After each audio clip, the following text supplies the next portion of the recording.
Hello and welcome. You're watching NewsX. I'm Megha Sharma. Let's take a look at this big breaking development coming in. The father of late Captain Sabharwal, the pilot of the Air India 171 flight which crashed in Ahmedabad, has now written a letter to the AAIB and demand for a central government probe. In a letter to the Civil Aviation Secretary and the AAIB Director General, 91-year-old Pushkar Raj has said that selective leaks about the accident have led to speculation that Sumit was under tremendous psychological pressure and therefore was contemplating committing suicide. These innuendos have very adversely affected my health and mental setup and the reputation of Captain Sumit Sabharwal. They tarnish Captain Sabharwal's reputation, which is a fundamental right guaranteed to a citizen of India under Article 21 of the Constitution of India. The preliminary report, on the contrary, does not allude to what happened or the bare facts of the crash, instead resorting to insinuations on the one hand and offering copious clean chits to the manufacturers on the other. The report in its present form is deficient, diversionary and discrepant.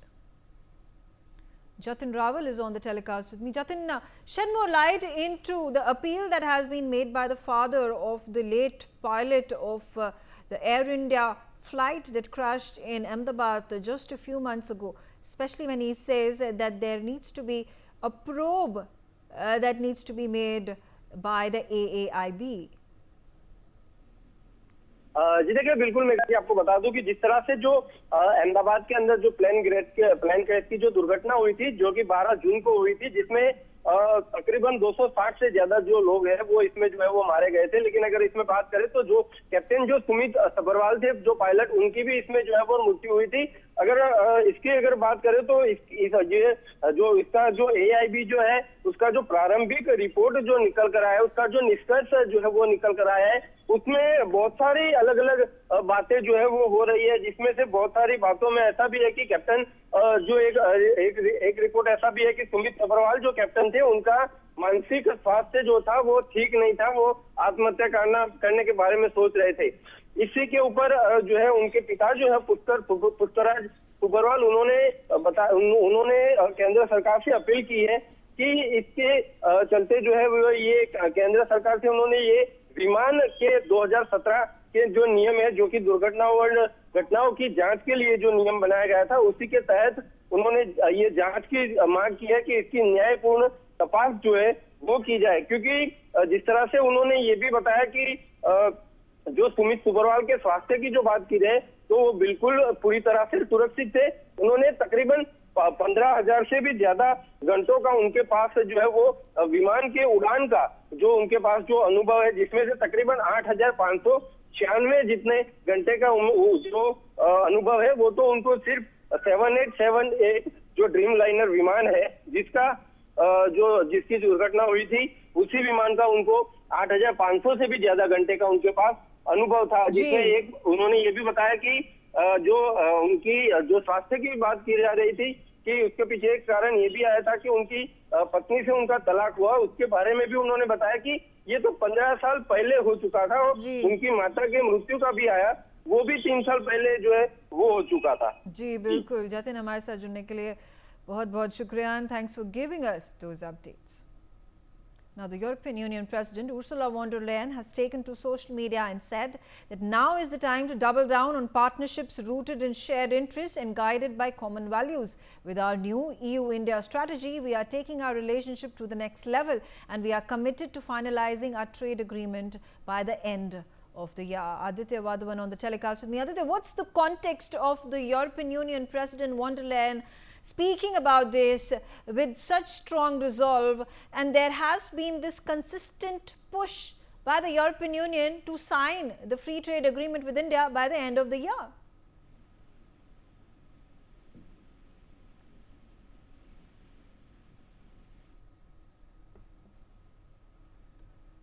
Ajay Jandal is on the telecast with me. Ajay, if you could shed more light into these developments and how is this going to foster the relationship between European Union and India?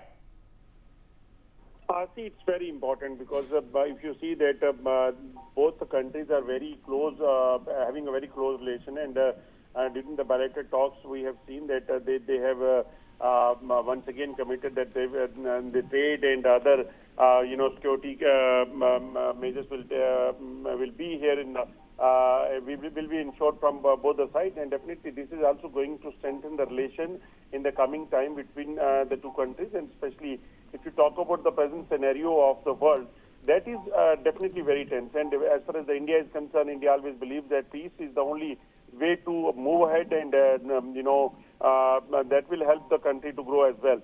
So definitely this is going to be very helpful for both the countries.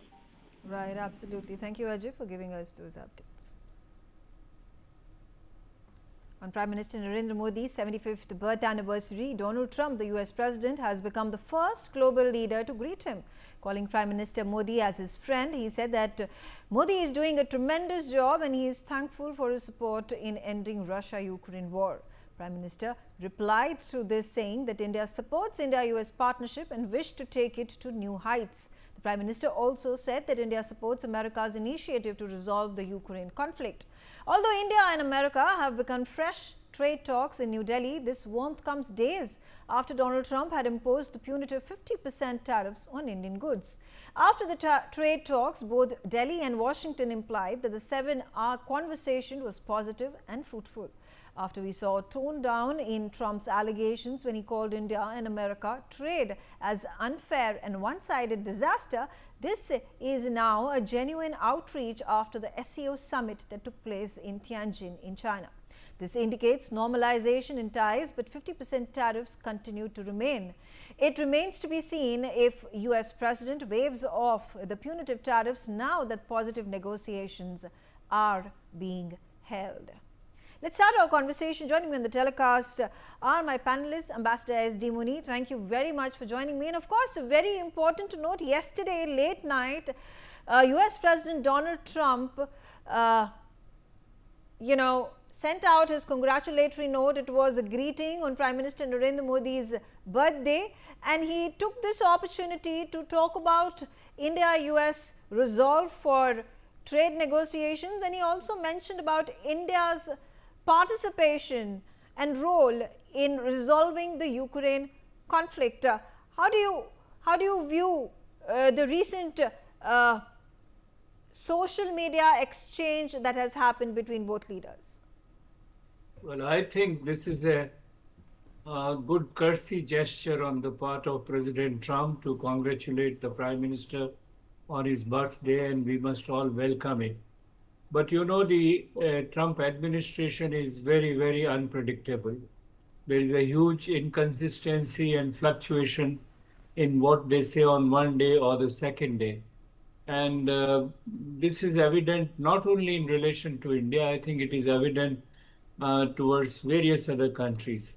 Just now I got a news that one of the very important and powerful member of the Trump administration, Pete Hegseth, has said about China that the US doesn't want any conflict or confrontation with China, and compare it with what earlier the Trump administration has been talking about China. So I think we got to be very, very careful. Secondly, so far as Ukraine conflict is concerned, we must be quite acutely conscious that we have a very limited role. And that limited role, of course, India is playing very consciously and very constructively.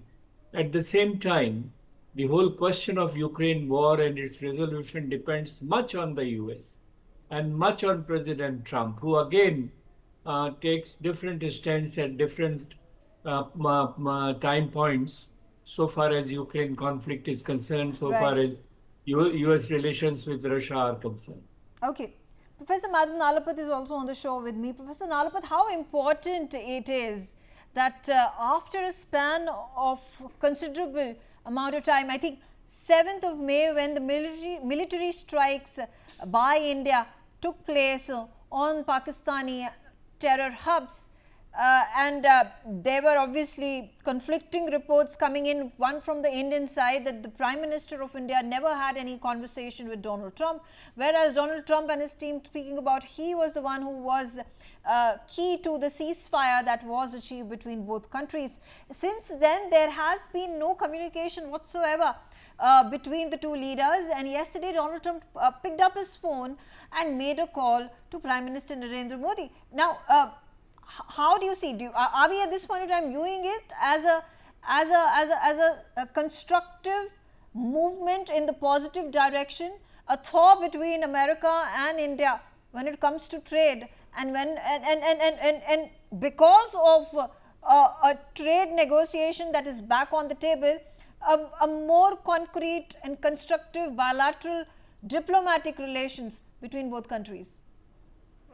Look, Megha, I'd like to point out that Professor Mooney is correct, but Donald Trump himself has been quite not very, if I may say so, not very consistent where his stance is concerned, and there's no question about that. But having said that, I think it's a welcome gesture on the part of President Trump, and I've done my own research into this. I've talked to some of the people who are very close supporters of Trump, and they tell me that there is probably a whisperer for what I long called the Sino-Wahhabi lobby in Trump's ear. Whoever this whisperer is, he is the person responsible for some of Donald Trump's outbursts against India. On the part of Prime Minister Modi, whatever the outburst, he has been very calm, very statesmanlike, very dignified, and he has always responded in a very calm and dignified manner. And he has never reacted in a similarly negative manner when pretty unpleasant comments were being made about India by various people in the Trump administration on the instructions of the White House. Now, the reality situation is that the Indo-Pacific is very important. India is critical in the Indo-Pacific, and friendship between the US and India is critical for both sides. If you talk about the Middle East and you talk about GCC countries and Israel, well, India is as important as the GCC countries in the Indo-Pacific. And, if I may say so, that is an absolute fact. And so the reality is that I welcome this move by President Trump. It shows certainly that, he has behaved in a very statesman-like manner by congratulating Prime Minister, not on just on any birthday, but on his 75th birthday. And the first call that was made by a foreign leader was by Donald Trump. I think that's a very good gesture, a very warm gesture, and I think it reaffirms the fact that the India-US bond is very close, and the very calm way in which Prime Minister Modi reacted to some very negative comments, I think has been vindicated by this telephone call. Megha. Right. Andrew Latham, a professor of international relations, he is joining me from Minneapolis in United States of America. And Andrew, I do want to understand from you, and it is quite perplexing because what has transpired in the last 3 weeks, that there has been a complete turnaround and a stance and position that US President Donald Trump took on India has just, it's a 180-degree turn. Yeah, I'm not sure I'd characterize it quite that way, but one thing that did happen was the SCO summit in Tianjin. And the optics of that with Prime Minister Modi and President Putin and Chinese leader Xi Jinping shaking hands and hugging and giving off a vibe of global South versus the United States. I think that was overblown at the time, but that was certainly the vibe that came out. And Donald Trump's geopolitical antennae, I think, picked this up. He's not entirely, to mix metaphors, tone deaf when it comes to these things. Nobody is. And I think that's partly what's going on here. Donald Trump recognizes that in terms of balancing China in the Indo-Pacific, in terms of access to markets, et cetera, although there are tensions, India and the United States are on the same, they're partners. They have shared interests, they have aligned interests. And he realized, I think, that he made some mistakes in terms of that egregiously over-the-top language that he was using about India and about the Indo-American relationship. This was an opportunity to backpedal. He's capable of that. He doesn't call it that, but one of your guests pointed out that he changes his mind every 5 minutes. I think this was a little more strategic than that. I don't know who's whispering in his ear, but somebody got, if not himself, somebody got his attention and said, you know, we need to recenter this relationship. Despite the fact that India still has a grand strategy of strategic autonomy and multi-alignment, and the United States would really like convergence and alignment between India and the US, that's not going to change. But the friction needs to go away. And I think Trump finally got that through his sometimes impenetrable head. Dr. Sharad Kohli, then is it all that it takes, the meeting between the heads of the governments of Russia, China and India on the sidelines of the SCO summit in Tianjin, for the bullying tactics and the persuasion by forceful unilateral means that had been adopted by US President Donald Trump to be petered out, and within 2 weeks? Good evening, Megha. Good evening to my fellow panelists and the NewsX viewers out there. I think you called it 180 degrees. I would call it 90 degrees yet. It's not 180 degrees yet. I think it's a bit too early to start celebrating. It's a courtesy call. We heard Mr. Rahul Gandhi also wishing birthday to Prime Minister Modi, and I need not add anything. So, you know, even people who are far away, they tend to wish you. So that's fine. But then, yes, definitely there has been a change of heart from what Mr. Peter Navarro has been uttering out, calling India a laundromat, Modi's war, he called Maharaja of tariffs and so on. So all sorts of people in White House, his officials have been calling names to India, which doesn't look very, very diplomatic to me. I think there's been a host of factors. Of course, as my previous panelist said, SCO meeting did give him some sleepless nights, because having Putin, Xi Jinping, and Prime Minister Modi in the same frame, I think he probably thought he's lost a beloved to somebody else, or whatever he thought. God knows what he thought. But then he had a bit of a sleepless night the other day when this shot happened. Then, of course, we should not forget, Megha, that India needs America undoubtedly. We've got about $50-60 billion of export, which has been impacted because of this 50% tariff. But we should not forget that America needs India even more. And I'll tell you, there are several reasons for that. The reasons could be economic, the reasons could be cultural, people to people. You know, we have somebody's uncle, aunties, maternal uncles, paternal uncles, sons, daughters, daughter-in-laws, son-in-laws. They're all settled in America. You knock out a door in one of the metro cities, even tier 2, tier 3 cities, you will find somebody or the other is out there in America. The ties, as they say, they are very, very close. They're entwined. And the American economy situation, Megha, we should not forget. 2.9% to 3% is the inflation number. Not a very comfortable number. Tonight we are going to have a Fed meeting outcome. It is being widely expected that 25 basis points will be the interest rate cut. Yes. But the inflation situation does not allow that, Megha. It does not allow, I think probably Jerome Powell and the Fed is under pressure from the Trump administration to cut down the rates, because he's been calling names every time he did not change the rates. So there might be a cut, but the fact is that inflation is up. No jobs are being created. The job situation is not very good. No new investment is coming, apart from the investments which have been brought forcefully, which has been brought as a bullying tactic. I'm sorry to say that. And then small businesses are closing down. Cost of living is going up. So the domestic economic situation, and India is a very large market. I don't think US can ignore India as a market. We've got 65 crores of middle class market here. That is twice the size of the American population. You cannot, and India is a strategic partner vis-a-vis China. India is an Asian giant. So I think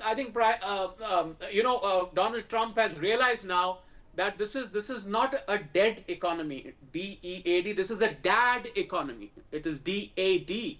You know, this is a big economy. This is the fastest growing economy. So there are multiple factors. Yeah. It is 90 degrees. The proof of the pudding isn't eating. I would believe Donald Trump's change of heart when these 25% tariff at least have been knocked out completely, Megha.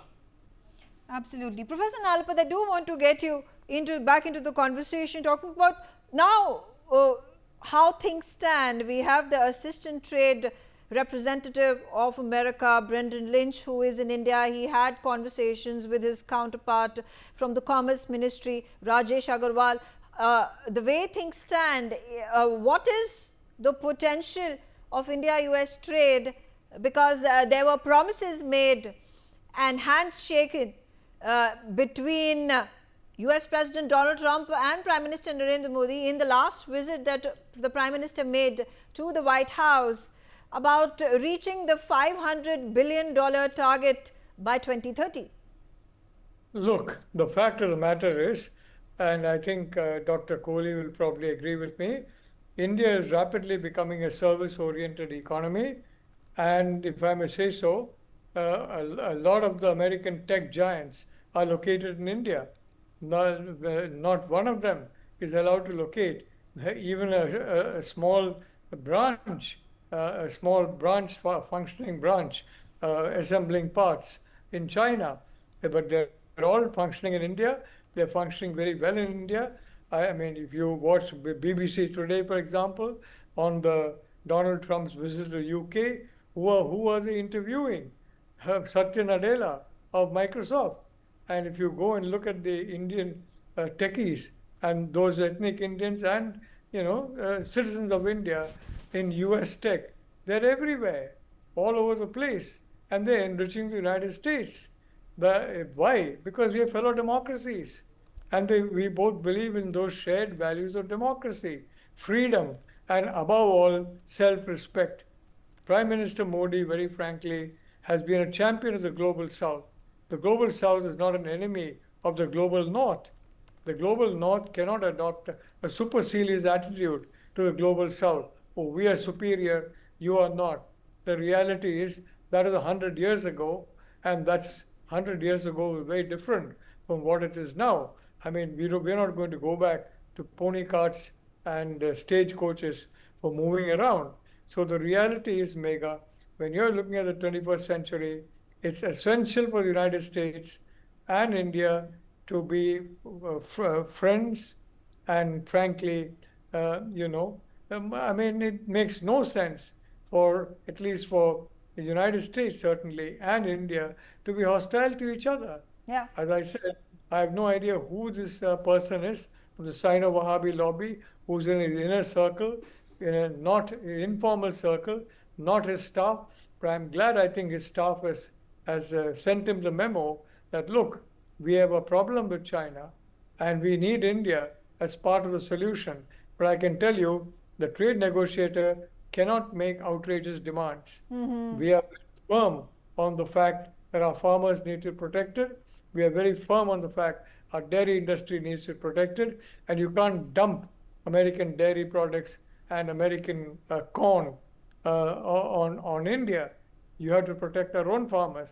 And if you argue in political terms, if supposing Prime Minister Modi were to make even a quarter of the compromises being demanded by the Trump administration, well, the BJP will have a very tough time in the Bihar election, in a very, very tough time in the UP election, and a very, very difficult time in the 2029 Lok Sabha polls. Right. And apart from any other reason, hard political reality makes sure that India will have a very tough position, and that fits in with Prime Minister Modi, dignified, very, very calm and sedate, but very strong and very clear about the red lines that he will not allow to be crossed by any country. Thank you. Ambassador Muni, there are these murmurs and whispers, and I've spoken to diplomats, I've spoken to the Ministry of External Affairs.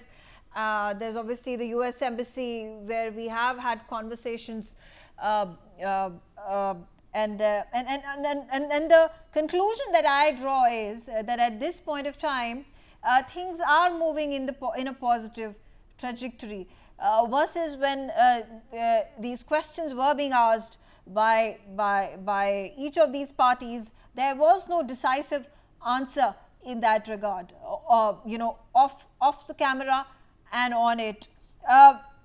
So, and also, if you take a look at, the narrative that was being built by Peter Navarro, by Scott Besson, by Howard Lutnick, they have completely fallen silent.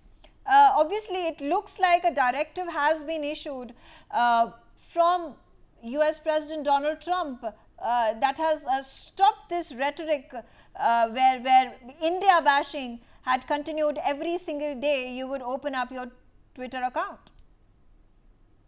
Well, I think I go with my all panelists to say that India should be very cautious and patient in responding to what the US says.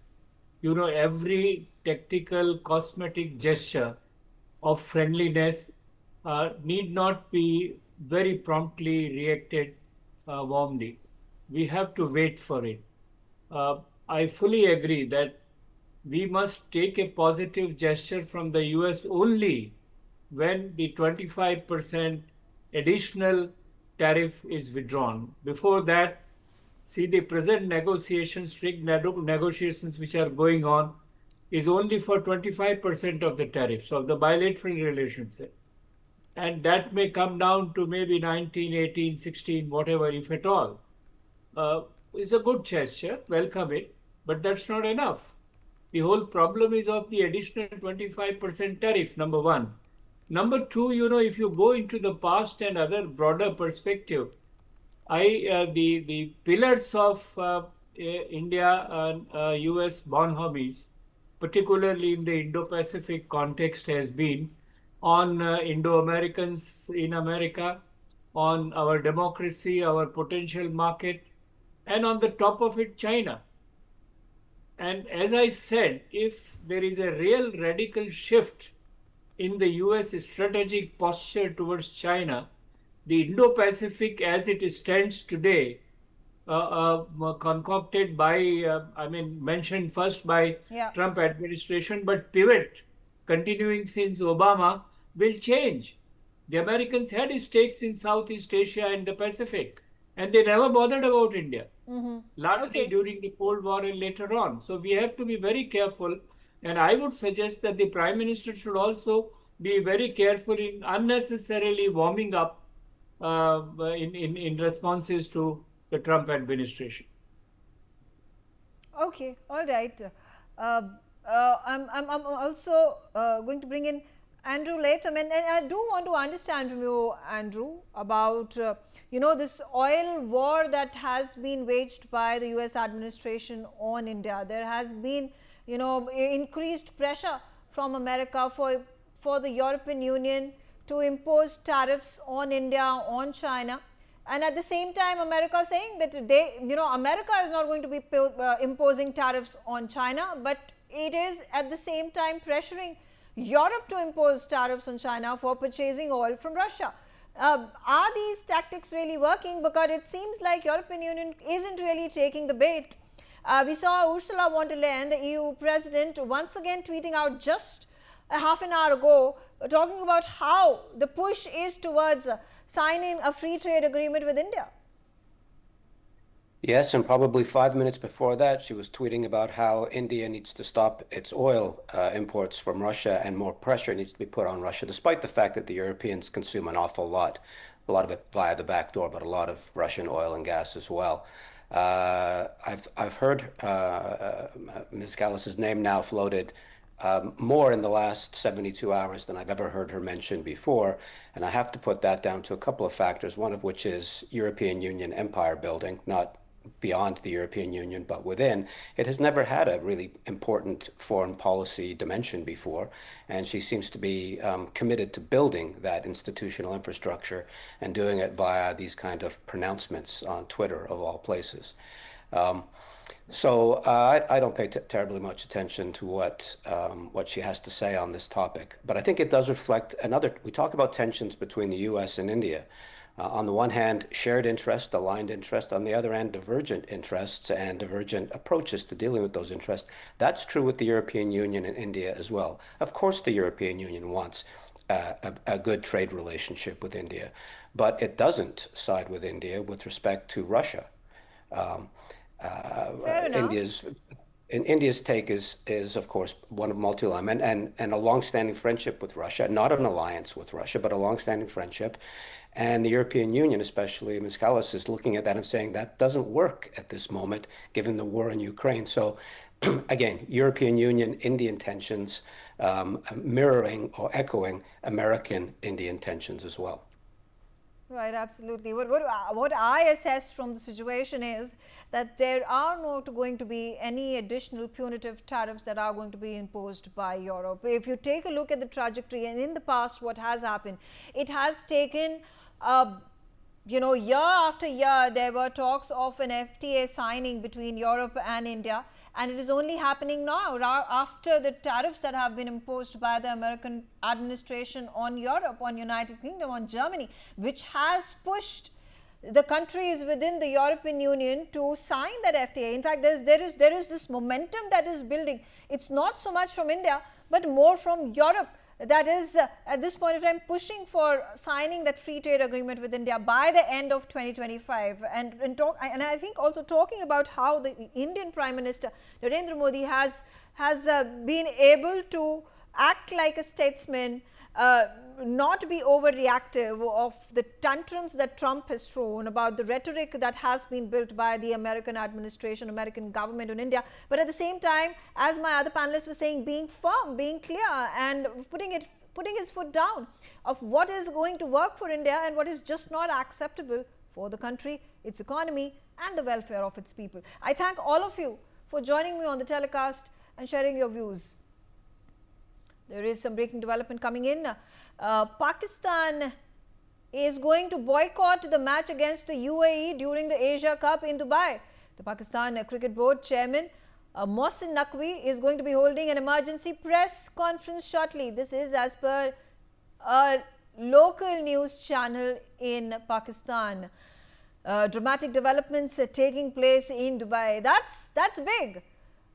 Keeping in mind that the chairperson of the Asia Cup Council is a Pakistani national himself, and there was an appeal that was made by the Pakistan Cricket Board to remove Andy Pycroft from refereeing the match between UAE and Pakistan that is taking place later today. Is now at this point of time contemplating. It says Pakistan. It's not just contemplating. It looks like it has decided to boycott the match. What are going to be the implications of it? Ajay Jandial on the telecast with me. Ajay, shed more light. Is the match happening tonight or not? Pakistan Cricket Board is going to address a press conference in a while, and it is expected that they can go for boycott. This, and this is going to be a very dramatic move of Pakistan, because they were continuously threatening that they will not play a match against UAE, and if they are not going to play it, it means they are going to address a press conference to boycott it. And why they are doing so? It is only because the handshake row, which basically started after Indian captain, he refused to handshake with Pakistan, and India has already cleared its stand that why they haven't done this handshake with Pakistani team and the Pakistani captain after the toss and even after the victory as well. Right, absolutely. Ajay, now we were also hearing these reports. I don't know how true they are, but the chair of the Asia Cup Council at some point of time had acceded to the demands that were being made by the Pakistan Cricket Council. Now, what is the status?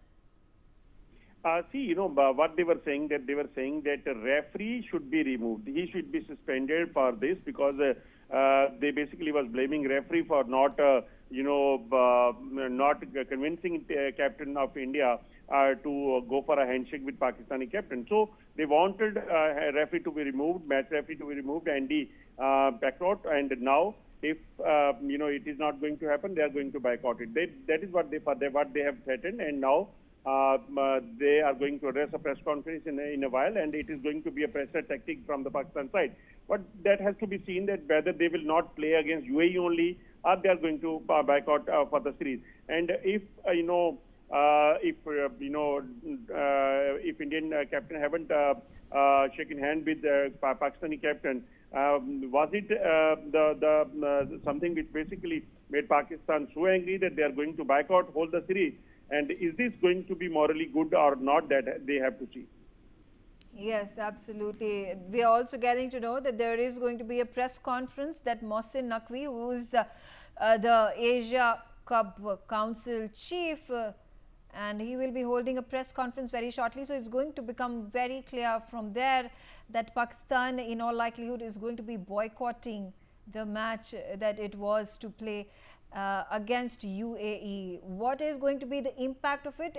Will Pakistan be thrown out of the Asia Cup championship because of losing the point it was potentially going to win if it won that match against the UAE and moved to the next stage of the tournament?